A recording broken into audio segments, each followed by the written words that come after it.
everything right, it was you and me. Hello everyone, my name is Nayeema and welcome back to my channel, or welcome to it if you are new. And today we are doing Captor captive romance recommendations. I asked you guys on Thursday on my community tab poll what recommendation video you guys wanted, and most of you guys voted for Captor captive. I decided I think every week I'm going to ask you guys what recommendation video you want for recommendation Fridays. So make sure you are checking my community tab so you have a say in what you are watching. I'm very excited about this. These books are going to have darker elements. Some of them are very dark romances, so make sure you look into the triggers for all of them. I would hate for you to be triggered by something that I recommended, so please make sure you do all of that. And without further ado, let's get right into Captor captive romances. Okay, so starting off strong, we have 𝓼𝓸𝓬𝓬𝓲𝓪 by Sophie Lark. If you guys have been here for a while, you would know that I love Sophie, sweetest person in the world, and she writes amazing stories and romances. 𝓼𝓸𝓬𝓬𝓬𝓲𝓪 obviously is captive captor romance.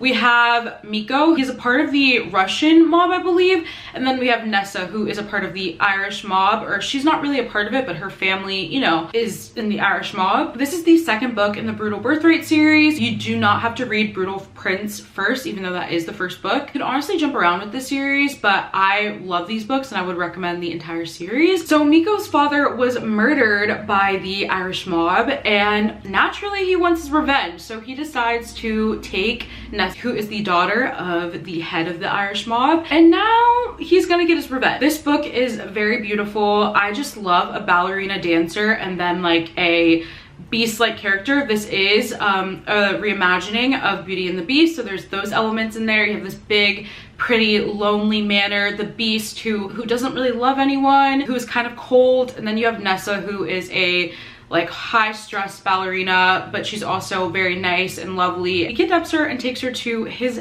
big estate. Let's just say sparks fly. The next book that I'm gonna recommend is Hooked by Emily McIntyre. This whole entire series is very popular. Each book is a reimagining of different fairy tales, and I really loved Hook so far. It is my favorite. Hook is a Peter Pan retelling. In this story, Wendy is Peter's daughter. He is not a good man, Peter. He has been screwing over tons of people. He kind of lives this like double life where Wendy doesn't really know what he's doing. He has uprooted Wendy and her younger brother for the umpteenth time, and now they are starting fresh in a new town. Peter is never there. Wendy is really just tasked to take care of her brother, and she's tired of moving all the time, having to make new friends, but she has to do what she has to do. In the new town that they moved into, Hook kind of runs shit there. He's kind of like somebody who isn't really loud and proud. He runs things in secret, kind of, named the Jolly Roger, and I freaking loved that. I love the references to like pixie dust. He's kind of like a mafia person. He sells pixie dust, so I liked that. Peter has done bad things to Hook's family, and he absolutely hates Peter. So when Wendy gets invited out with her co-workers, they go to Hook's bar. He sees her, he thinks she's beautiful, most gorgeous person in the world. When he finds out that Peter is Wendy's father, he decides he's gonna pay, but he's gonna use Wendy to do so. And the captor captive romance part happens when Hook thinks that Peter and Wendy are actually working together to take Hook down. He feels like betrayed and lied to, but that's not the case, and he takes her, and it is so good. This is a bit more of a toxic romance, which I also really enjoyed. This one was just so much fun. The smut in here was great. It's definitely my favorite so far in the series. I need to read the new one that just came out, but I really enjoyed this one. I thought it was amazing, so good, and I would highly recommend it for captor captive romances. The next book that I'm gonna recommend is a book that I've talked about so much recently. It's one of my new favorites, and I feel like we have exhausted this topic at length, but I'm gonna do it again. I'm gonna do it again. That is Cardinal Urges by J.T. 𝓫𝓸𝓬𝓬𝓲𝓪. I freaking love this book. It is my favorite in the series. This is one of the best captor captive romances that I've ever read. This one has a little bit of a more light tone compared to the other ones that I've described so far, because 𝓶𝓮𝓭𝓲𝓪, the main character, she does not take shit. Like, she does not take shit. She's a very silly, girly girl, and she has this way of making everybody love her and fall in love with her. She started off scared, not really, because she's like, you guys are gonna be my bitches in like 2 seconds.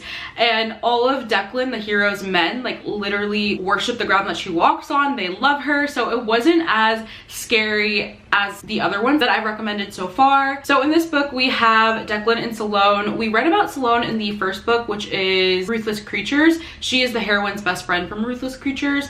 And so at the end of that book, Sloane kind of creates a mafia war. And because of this, when she goes to visit that couple from the first book, she gets taken by the Irish Mafia, which is Declan. On Declan's way to deliver Sloane to his boss actually gets killed, and now Declan is the head of the Irish Mafia. This romance was just so beautiful. I will never get over it. I have said this so many times before, but I am literally manifesting somebody exactly like Declan. He is just so everything. Like I can't even put into words how much I love Declan, but he is such an amazing hero. The smut in here was amazing. This is some of my favorite smut that I've ever read in my life. Loved the banter between these two. The banter was amazing between Sloane and Declan. Sloane and Declan's men, they would all lay their life on the line to help Sloane, to save Sloane. They just love her so much, and I just love that. I loved how she came into the situation. They're like, oh, we have a new captive, and she's like, that's funny. That's really funny. And then they all became obsessed with her, Declan included. It's not like a love triangle or a why choose romance, but these men who work for Declan just love her so much. And it's just so evident and so beautiful, and I just love this book, and I would highly recommend it for Captor captive romances. And if you don't listen to me at all today, listen to me now and read. You will not regret it. It is amazing. The next book that I'm going to recommend is a bit different. I don't think I've really ever recommended a book like this, and that is Pestilence by 𝓲𝓸𝓬𝓬𝓪. I don't even know what to describe this. I don't think it's like fantasy romance. I don't think it's romantic fantasy. Like, I think it's kind of like a post-apocalyptic romance. I don't know. I have to figure out what genre this falls under. Basically, Pestilence is about a world where there are 4 horsemen, and they are literally bringing hell onto earth, and they are ending the world. Each one, I think there's pestilence, war, famine, and something else. I forgot what the last one was. Pestilence basically spreads sickness everywhere he goes, and people die. People are dying at the masses. People are scared. People are like, oh crap, we're all about to die, the end of the world, and what do we do? So we have our heroine, and she lives in Canada, I believe. She lives on like in Vancouver or something around there. Her like friends and family are like, okay, we are taking a stand. We're gonna kill Pestilence,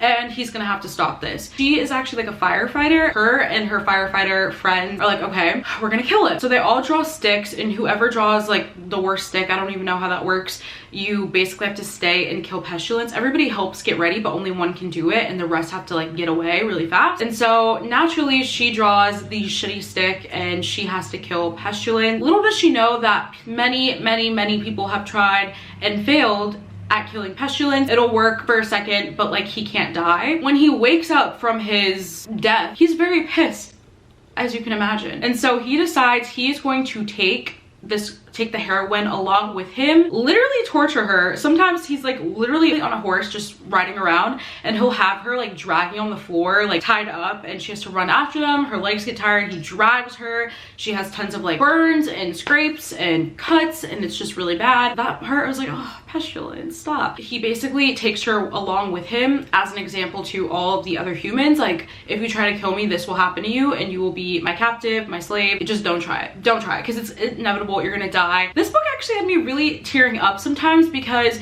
they would stay with people. They all knew that that was Pestilence and that they were gonna die. They just accepted because they were scared. And then you would see like really sweet couples and families just dying, and she is begging him, please stop this. Like, stop. You see these sweet little kids, these innocent souls, you're gonna kill them. You see this old married couple so in love, you're gonna kill them. Like, really broke my heart sometimes. But when Pestilence got it, he got it, and it was so good. And also this is a virgin hero, which is diff, and it was just amazing. I really recommend Pestilence. It was so good. I did not expect to love it as much, and I cannot wait to read the next books in the series. And the last book I'm going to recommend is a very dark romance, so please be aware of that. Make sure to look into the triggers. I've talked about it before, I recommended it before, and it never gets easier explaining what this book is about, because I'm like, wow, I sound crazy. Wow, I sound crazy. But the girls that get it, get it. And if you don't, that is totally okay. It's totally okay. I still have been conflicted since I read it. Did I like this book? Did I hate this book? I genuinely don't know, but I think at the end of the day, I liked it enough to recommend it, so that's what I'm doing. Of course, I am talking about 𝓬𝓬𝓬𝓬𝓬 by Sam Mariano. Yeah, basically 𝓬𝓬𝓬𝓬 is kind of like a sociopathic hero. He is obsessed with our heroine. He's a billionaire. He owns this really big company, and one day our heroine gets taken to one of the office parties by her ex-boyfriend. Her ex-boyfriend invites her boyfriend at the time invites her to the parties. The hero sees her and he's like, oh, yep, you're who I want, you're who I want. He doesn't do anything because she's in a relationship, which is honestly probably one of the only respectful thing that he has done in this book is wait for her to be out of the relationship. He was like, it's gonna end, I'm gonna bide my time. So when it does end, our heroine gets called by her ex. She's like, hey, I really need your help, can you come here, can you come here? And she's like, oh, fine, I'll come. He actually doesn't need help. His boss was basically threatening him that if he didn't get her here, then shit would happen to him. And so she comes expecting to help her ex. That's not the case. He doesn't need help. Our hero, the sociopath or psychopath, I don't know which one, he sexually assaults her. I will say there is not a consensual sex scene until 70% of the way through the book, so be aware of that. After that, she's really destroyed. She's kind of wrecked. She's kind of lost. He will not leave her the heck alone. Breaks into her house. He changes the locks on her door so he has a key to the door. He steals her cat. Like, just such crazy stuff that I'm like, this is insane. Like, this is not good.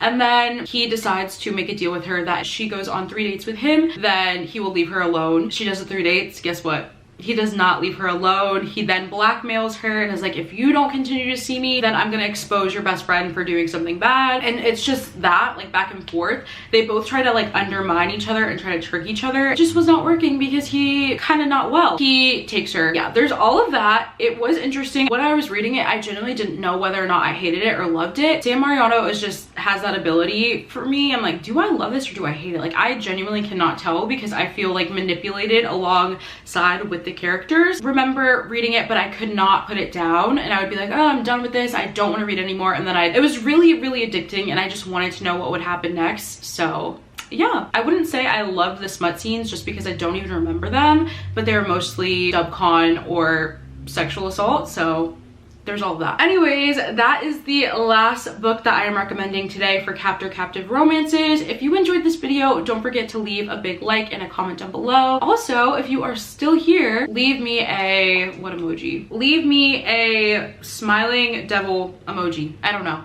Leave me an emoji if you are still here. Thank you guys so much for watching. I love you, and I will see you on Tuesday with a new video. Bye. If I got one thing right, it was you